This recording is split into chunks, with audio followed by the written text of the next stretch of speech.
All right, so these are the, I will put up the PowerPoint, so you'll have the PowerPoint, all right? So these are the vocab words that are coming out of this section. You'll notice that they're all phase change vocab words. Okay, so they're all about phase changes, and that's kind of what these 6 graphs that I just gave you are about, phase changes. Okay, so we're going to move on to the first graph, number 33.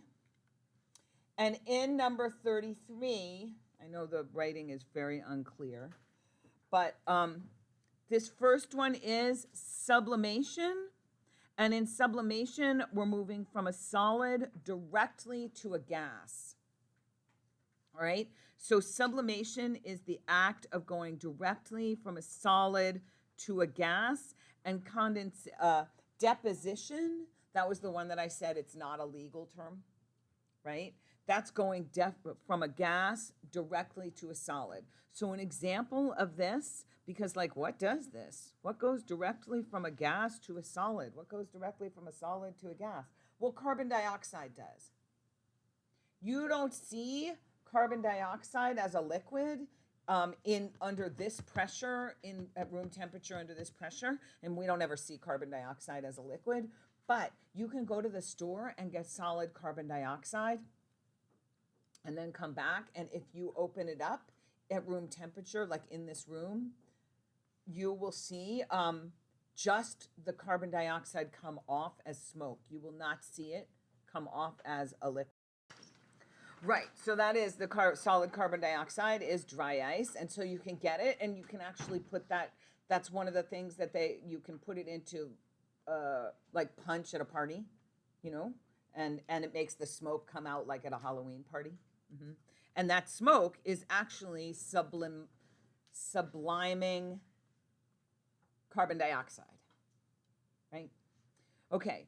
Then you can look at from going from a solid to a liquid, and going from a solid to liquid is melting or freezing, going from a liquid to a solid, and then going from a gas to a liquid is condensing and evaporating.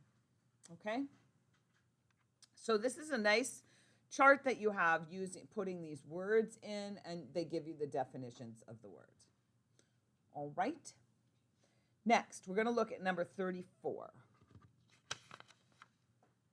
And number 34, and I'm really going to zoom in here. And this is terrible. Can we do better than this? Better than that? Better than that? No, we cannot. That's terrible. All right, well, what? Is it better for you? No, it's not. Your picture isn't any better. All right, well, we're going to kind of, nope, I'm going to turn this over and I'm going to draw it.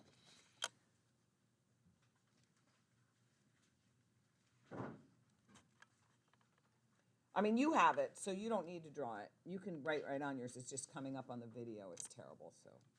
But you have it. You're okay. All right. So what we have is we have heat energy, right? So this is heat energy.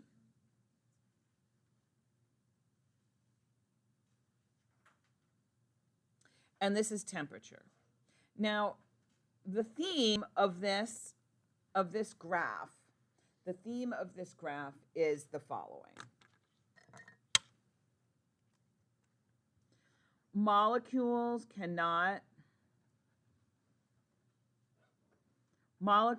can only do one thing at a time.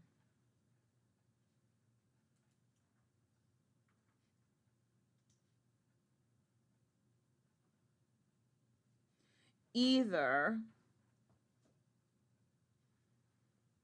change phase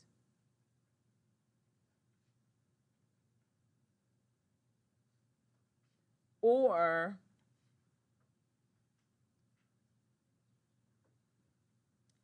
increase or decrease kinetic energy.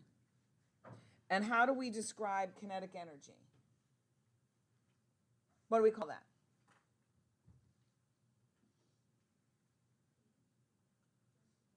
Temperature. Excellent. Temperature.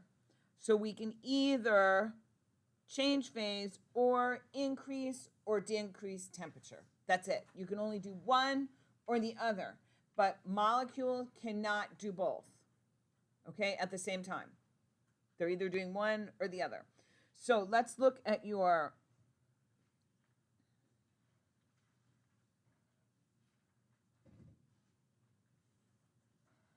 so this is your graph, basically, that you're looking at, right? You're looking at a graph that looks like this. And it's doing the following. Starts out as solid, which is down here. Thank you. Solid, and it shows the particles close together like this, right? Shows the solid particles close together like this. And then you get up to this point right here. And so it's increasing in temperature. So there's a temperature increase. And then you get to this point right here. And that point right there, that point is the melting point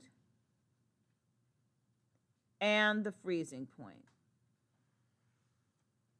The melting point and the freezing point. And what is that temperature for water? The melting point and the freezing point. What is that temperature for water? Does anybody know?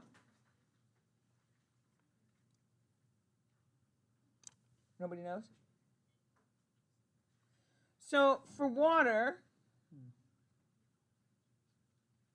the melting point and freezing point is equal to 0 degrees Celsius.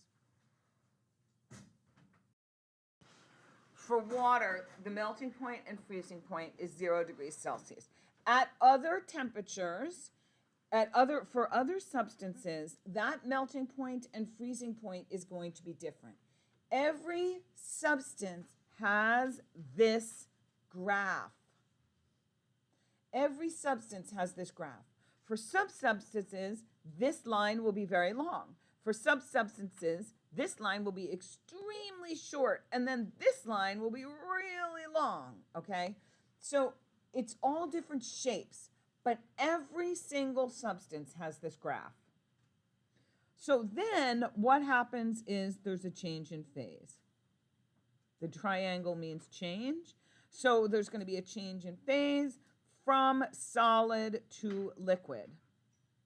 And I want to be clear about something. If I had a bucket of ice, that ice would stay at 0 degrees Celsius until all of the ice had melted to liquid. There would be no change in temperature until all of the ice had changed to liquid, at which point the temperature would begin to increase. So here is an increase in temperature again. So now this is all liquid, and the temperature is increasing. Here, solid to liquid, no increase in temperature.